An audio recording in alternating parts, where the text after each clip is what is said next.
Hey guys, Daily Camel here, and here's our quick breakdown on why building Triamids as a new player deck or taking the rock route might not be the best idea.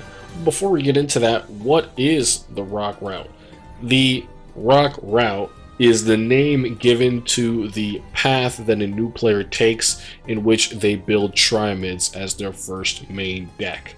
Now, the idea that free-to-play players and new players should aim to build decks that are cheap and immediately playable is what fuels this idea at its core. For example, the main reasoning behind the rock route is that each of the boxes that you'll be investing in, Arena of Sanctuary, Spirit of the Beast, and Guardians of Rock, are all mini boxes that are half the size of main boxes, and therefore easier for free-to-play players to get cards. Also, you get Karma Cut.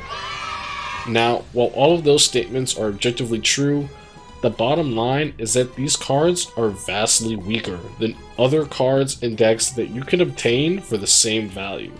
What do I mean by that? Well, let's take a look. The first step of the rock route has you buy into the Arena of Sanctuary mini box to get Triamid Sphinx, the Valkyrie deck, and Karma Cut.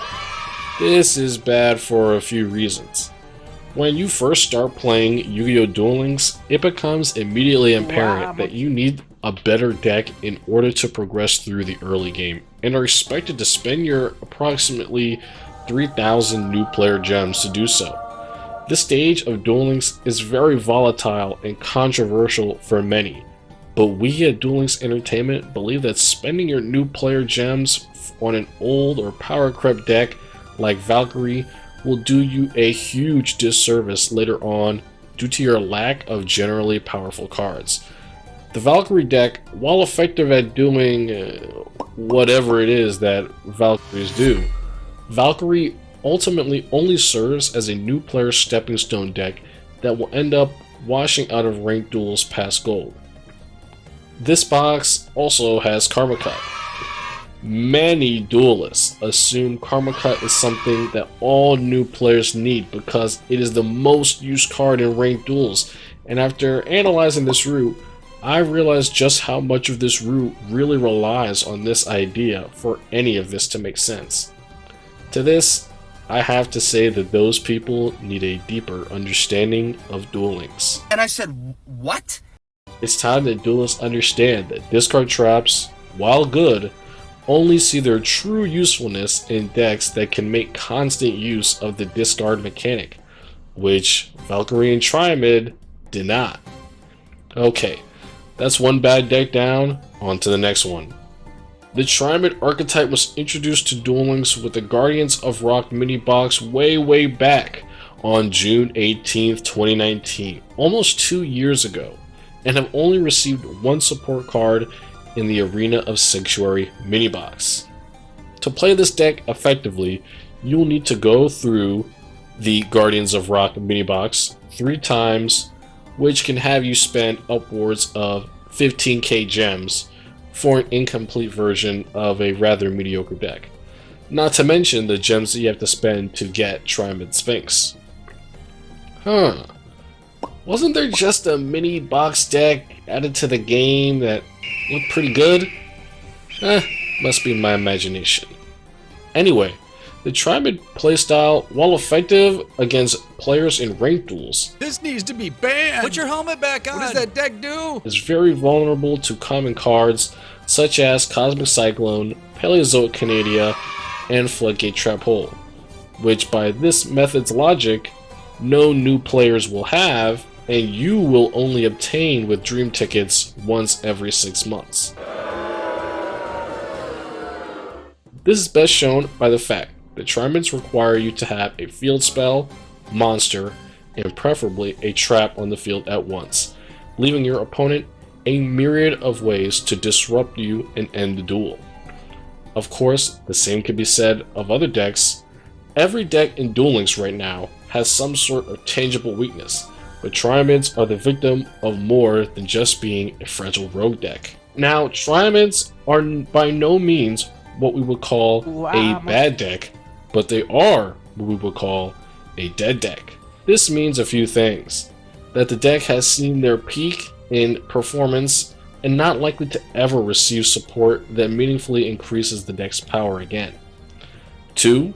The deck will likely not be able to make use of the new summoning mechanics. And 3.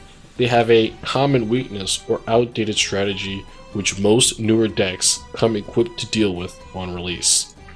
And yeah, these are pretty huge.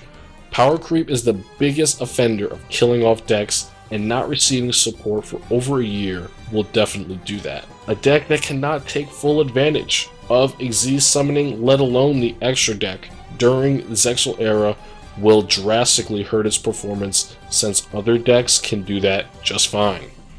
And Triamids control the board very ineffectively compared to newer and cheaper control decks. Amazons. Before we move on, let's get some counter arguments out of the way before the 300 IQ free-to-play duelists try to slay me in the comment section. There's only a couple, so it'll be quick. Sphinx is recent support that makes the deck better. This is true, however, it doesn't free the deck of its weaknesses. Triamid Sphinx, at the end of the day, is an easily summonable monster with no powerful effect once on the field and no forms of built-in protection. 2. Triamid is still good for a new player deck. Now, despite how much I have hated on this deck in the video, this is correct. This is just a good new player deck though. But why would you want to make a good decision when you can make a great one and build Amazonas? You gotta start watching more DLE videos. Karma Cut Best Trap. Yes, it's good, but not as good as a good old flip down trap card in a deck that doesn't make use of discarding. It's still better than going for staples. While chasing all the staple back row cards is no longer the best play for new duelists, the rock route certainly isn't either. It would make much more sense to pick up one staple, probably Canada, and look towards building a recently and currently powerful deck to build with your limited gems. So in a nutshell, that is what we think about the rock route. If you'd like to know what we think currently is the best way for you to start your account, go check out our new free-to-play player account videos that Circus does every month, and he's coming out with a new method for those of you interested, so keep your eyes peeled for his next new player video. That's all for me, guys. Peace out.